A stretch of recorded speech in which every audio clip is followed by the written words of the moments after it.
ભરૂચ અને નડિયાદના પત્રકારો સામે પાલનપુર તાલુકા પોલીસ મથકે ફરિયાદ નોંધાઈ છે.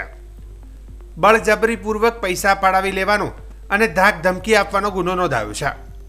પાલનપુર તાલુકાના મોરિયા ગામે સસ્તા અનાજની દુકાનના સંચાલકને ધાક ધમકી આપી 2000 રૂપિયા પડાવી લીધા હતા અને ત્યારબાદ દુકાનનું લાયસન્સ રદ કરી દેવાની ધમકી આપી હતી.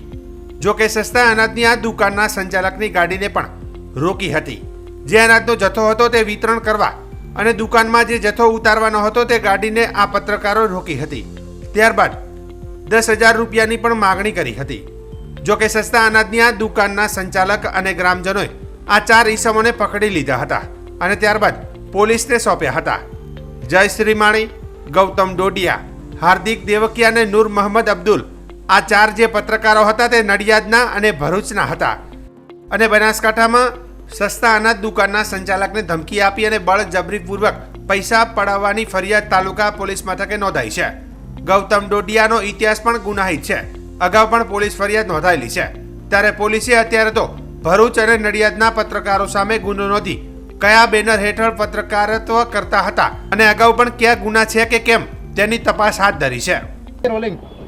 મારું નામ બારોટ રાજેશકુમાર પોપટલાલ, રહેવાસી મોરિયા, તાલુકો પાલનપુર, જિલ્લો બનાસકાંઠા. કાલે 9/12/2024ના રોજ મોરિયા મુકામે અમે સસ્તા અનાજનો માલ, અમારી દુકાનનો માલ ઉતરાવતા હતા. તે સમયે 4 શખ્સો અમારી દુકાન પર આવેલા અને મને કે તમે આ કાળા બજાર કરો છો, આ કરો છો, તે કરો છો અને મને ધમકાવેલ અને કે આટલા પૈસા આપી દો નકર અમે તમને તમારી દુકાન ચલાવવા દઈએ નહીં અને તમારી દુકાન બંધ કરાવી દઈશ. એ રીતે કરી અને પૈસાની માગણી કરેલ, પણ મેં એમને આપ્યા ના તો મારા ખિસ્સામાંથી તેમને 2000 રૂપિયા કાઢી અને નીકળ્યા. એટલે ગામ લોકોએ અમને પકડ્યા. પછી અમને ખબર પડી કે આ કોઈ પત્રકાર નથી.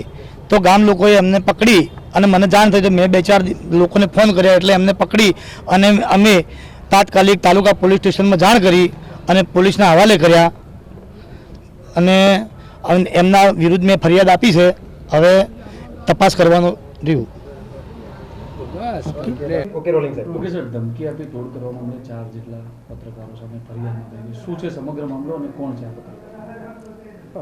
ગઈકાલ તારીખ 9ના રોજ સાંજના મોરિયા ગામે સસ્તા અનાજની દુકાનના ઓનર રાજેશભાઈ પોપટભાઈ બારોટે અત્રે ફરિયાદ આપેલી કે 4 જેટલા ઈસમો એમની અને સસ્તા અનાજની દુકાને આવેલા અને કે અમે પત્રકારો છીએ તેવી ઓળખાણ આપી અને ત્યાં અનાજનું ટ્રાન્સપોર્ટેશનનું કામ ચાલતું હતું. ત્યાંના વિડીયો ઉતારેલા તથા ફોટા લીધેલા અને તેમને ધમકાવ્યા કે તમે આ ગેરકાયદેસર રીતે અનાજનો જથ્થો સગે વગે કરો છો અને અમે તમારું આ મીડિયામાં આપી દેવીશું અને તમને પેપરમાં પ્રેસ આઉટ કરીશું અને તમારું લાઇસન્સ અમે રદ કરાવી દઈશું.